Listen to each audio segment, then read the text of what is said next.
Salam sehat buat sahabat Fafifa di seluruh tanah air.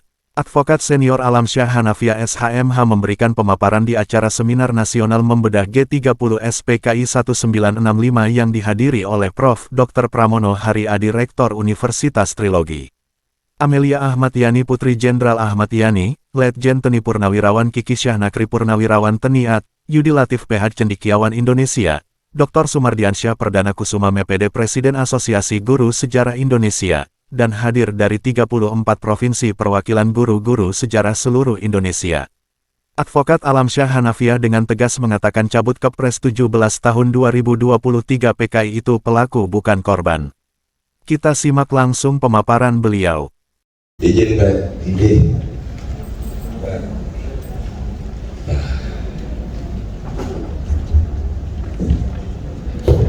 Bismillahirrahmanirrahim. Assalamualaikum warahmatullahi wabarakatuh.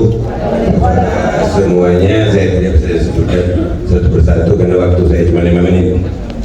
Pokoknya hormat semua kepada sebangsa dan setanah air, kepada seluruh guru-guru sejarah. Hari ini saya menyampaikan menyambung sedikit. Tadi sudah dikupas oleh narasumber semua sejarah yang sudah berlalu. Sekarang saya menyampaikan ada sejarah baru di Indonesia tentang masalah PKI juga, yaitu ada Impres nomor 2 tahun 2023 dan Kepres nomor 17 tahun 2022. Nah, bunyinya begini. Ini saya sebetulnya senang sekali hari ini, bahagia. Kebetulan ada Pak Kiki juga di samping ini. Nah, ini bunyinya begini, saya bacakan sedikit. Presiden telah mengakui ada 12 pelanggaran HAM berat di Indonesia di masa lalu. Ya, 12 pelanggaran HAM berat itu terjadi, kata Presiden, mulai dari tahun 65 pelanggaran HAM nomor 1. Kalau dilihat dari situ, saya mendengar apa yang disampaikan Pak Kiki Syahnakri tadi, dari jauh, dari tahun 48, berarti ini udah tidak tepat, karena tahun 65 ini itu. Kemudian ini bunyinya begini, ini kata Presiden, dengan pikiran yang jernih dan hati yang tulus, saya sebagai kepala negara Republik Indonesia mengakui bahwa pelanggaran hak asasi manusia yang berat memang terjadi di berbagai peristiwa, kata Presiden tanggal 11 Januari 2023.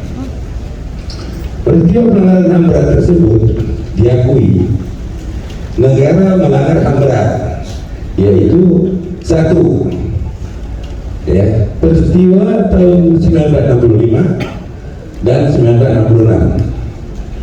Kami bacakan yang ke-1 ini. Sepanjang tahun 1965 dan tahun 1966, sejumlah besar orang yang dituduh komunis mengalami penangkapan, penahanan tanpa proses hukum, penyiksaan, perkosaan, kekerasan seksual, kerja paksa, pembunuhan, hingga penghilangan paksa. Itu bunyinya. Dari Kepres ini ternyata berlanjut. Kepres ini berlanjut, dilanjuti dengan Impres nomor 2. Nah, ya, saya cari biar konkret.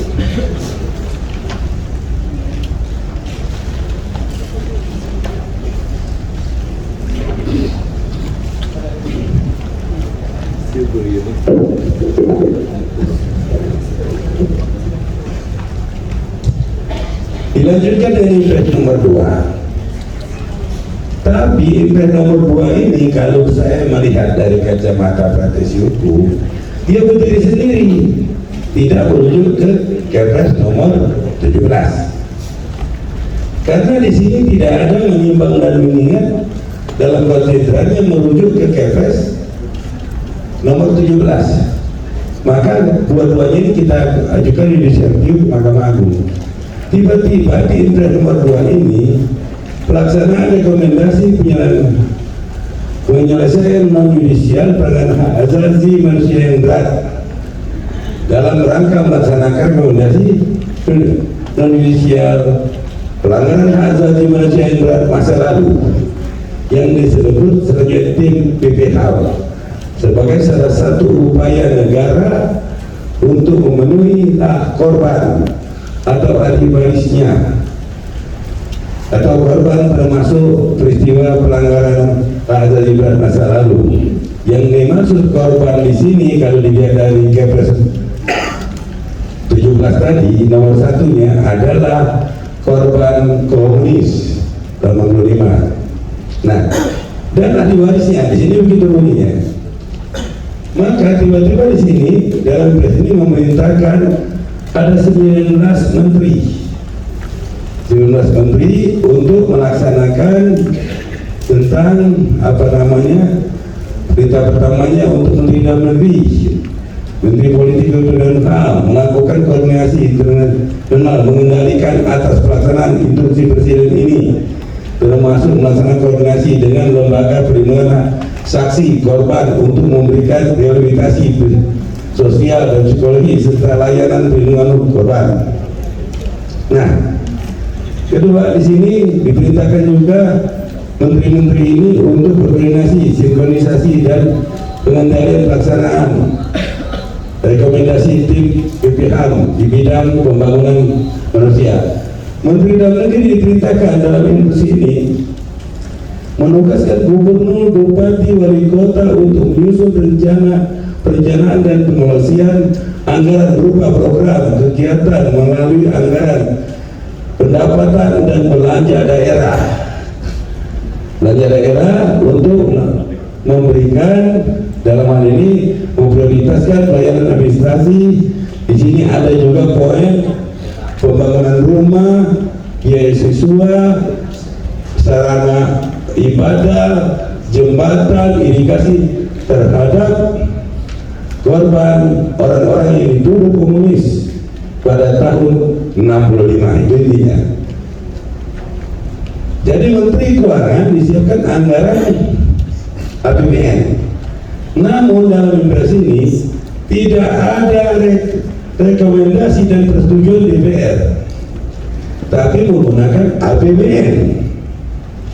Kemudian di dalam Impres ini memerintahkan Menteri Dalam Negeri untuk memerintahkan gubernur, bupati, wali kota seluruh Indonesia menyisikan APBD. Tapi dalam Impres ini tidak ada merujuk kepada undang-undang pemerintahan daerah, yaitu dengan persetujuan DPRD. Jadi anggarannya bagaimana cara ngambilnya?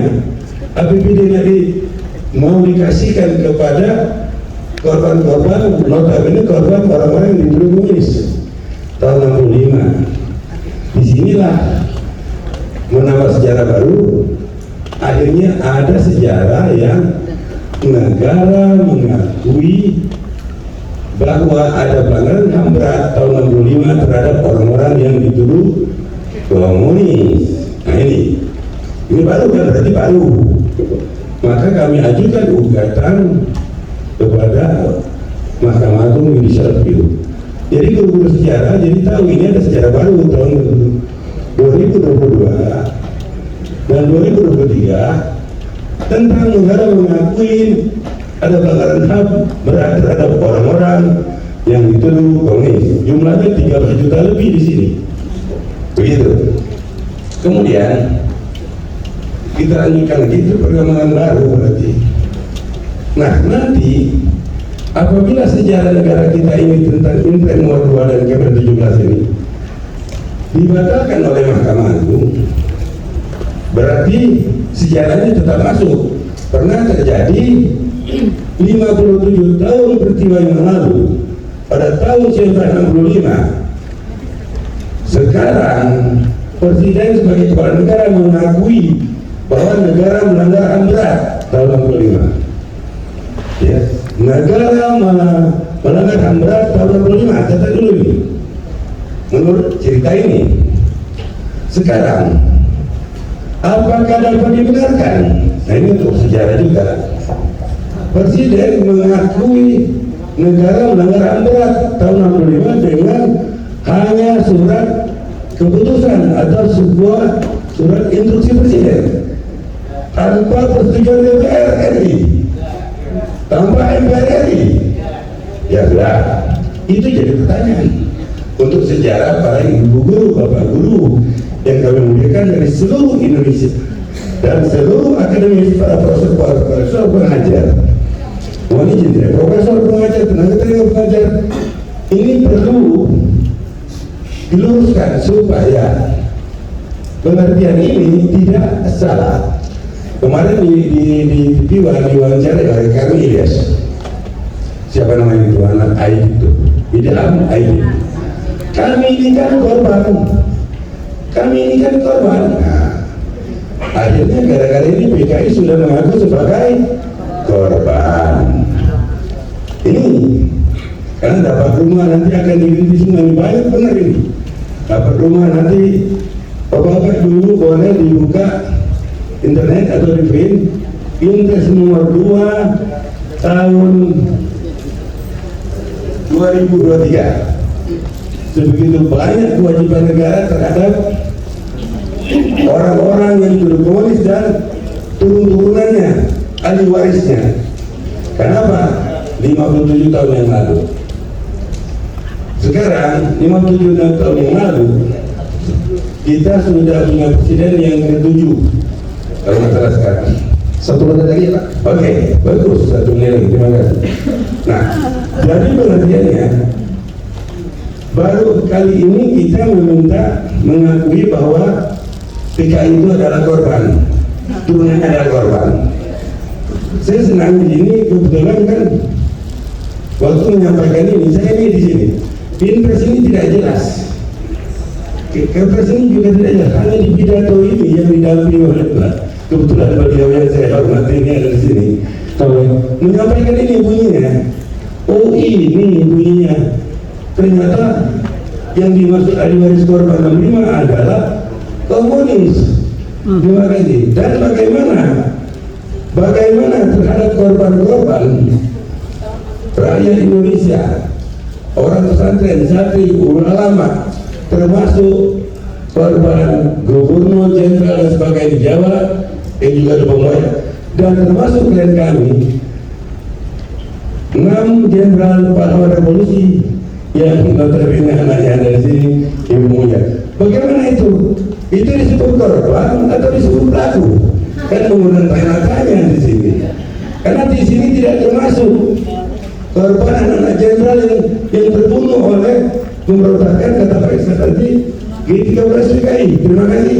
Wassalamualaikum warahmatullahi wabarakatuh. Terima kasih Pak Alhamdulillah. Tambahannya bahwa sekarang sedang berproses di MA kejanggalan yang dirasakan oleh anak-anak pahlawan revolusi, Kepres dan Impres yang dikeluarkan oleh pemerintah sekarang.